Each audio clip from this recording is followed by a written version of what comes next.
CAYDEN TRUTER, the undefeated youngster. How's 2020 for you been for you so far, rather? It's been really, really good. I have to say, training is going well, and I really can't complain. You're coming up against a man called Randima, RIROTHE Randima, that is. Surprised that I'm actually seeing him in the ring, considering his previous trainer actually asked him to retire. What are your thoughts about him? Well, he looks like a good boxer. He's quite long, so that gives me an opportunity to obviously showcase a bit of my skills. But I'm looking forward to a fight because it's really going to be awesome to climb back in. You're going to be traveling to the Val. It's out of your jurisdiction, usually fighting in Gauteng. How do you feel about the journey? Oh, that's going to be cool. That's definitely going to be cool. I'm looking forward to adventure and definitely, it's going to be fun. You're on a bill with a future legend, Heki Butler, and obviously Tulani Mbenge is on the bill as well. Should be the main event of the evening. How do you feel about the card as a whole? I have to say it's looking like a really good card. At the press conference, there was a bit of stuff and it was quite cool, so I'm definitely looking forward to this card. How do you feel about one day that could be you getting in all the drama up there on the stage? Ooh, I'm so looking forward to that. No, definitely. That's definitely my goal, to get on top there and just to be the main guy on the bill. You spoke about RIROTHE being maybe a bit tall and thin. How do you beat a guy like that? Well, obviously, when he's a bit tall, you want to be a bit more close and you want to bob and weave. So obviously, he's got nice long reach, but you can always get in, bob and weave, body shots, because his body's going to be open. So just working. Obviously, you've been prepared for all comers at amateurs. You didn't actually catch a loss or anything like that. So as a pro, it's exactly the same thing. You did start off your pro career against some tough guys, maybe some unidentified debutants that were tougher than what they suggested. Does that prepare you for this? Yes, no, definitely. All my fights that I've had, it's definitely prepared me for everything. Because after my first essays that I've won in, I turned gold. So all I could fight was guys that I've won essays or runner-ups. So all I have been fighting was just the best in South Africa.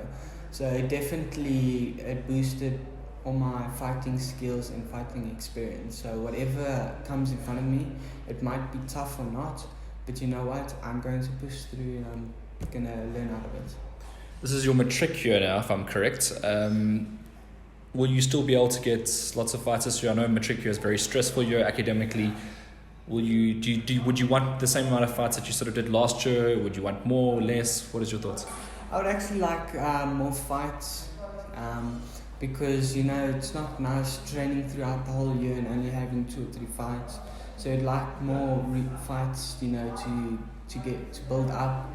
But school is about the same. Obviously, it's a bit more work, a bit more stressful. But definitely, you just have to plan out your day and plan out your week. That's all you can do. How does it work academically? I mean, you put a lot of work into boxing. Is it tough being at school and boxing? Yes, no, it is tough because in order to get all my schoolwork in and all my training in, to not really... I stand up at 4 a.m. to get my road work in and to do strength and conditioning. Then I'd get to school, do my academics, get home, do a bit of homework, study a bit, and then at 4 I'd come back to the gym and complete what I need. Do you do anything else sports-wise apart from boxing? I did athletics. Athletics just finished in February. So I was busy doing athletics. So it's really fun. What, a long distance or short distance runner? Well, usually I'm a long distance runner. Really good at that. But this year I took a different take and I did relays in 100 meters. Do you think that helps you now with especially the 100 meters, with sort of those in-depth moments where you have to sort of get that knockout? Or I know you haven't had that situation yet, but do you think that prepares you for that?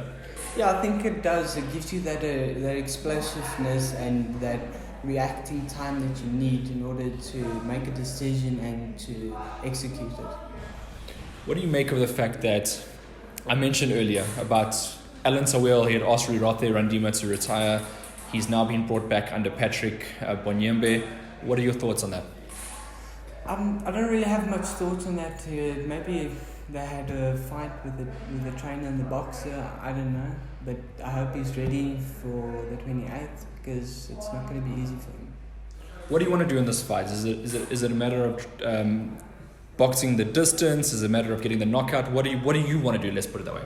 Well, what I want to do is I want to execute a game plan. I want to make a game plan and execute it. So if it ends up going all 4 rounds, then it goes. I get my experience and I win good. Or if I see an opening or I see I can take him down, I'm going to take him down.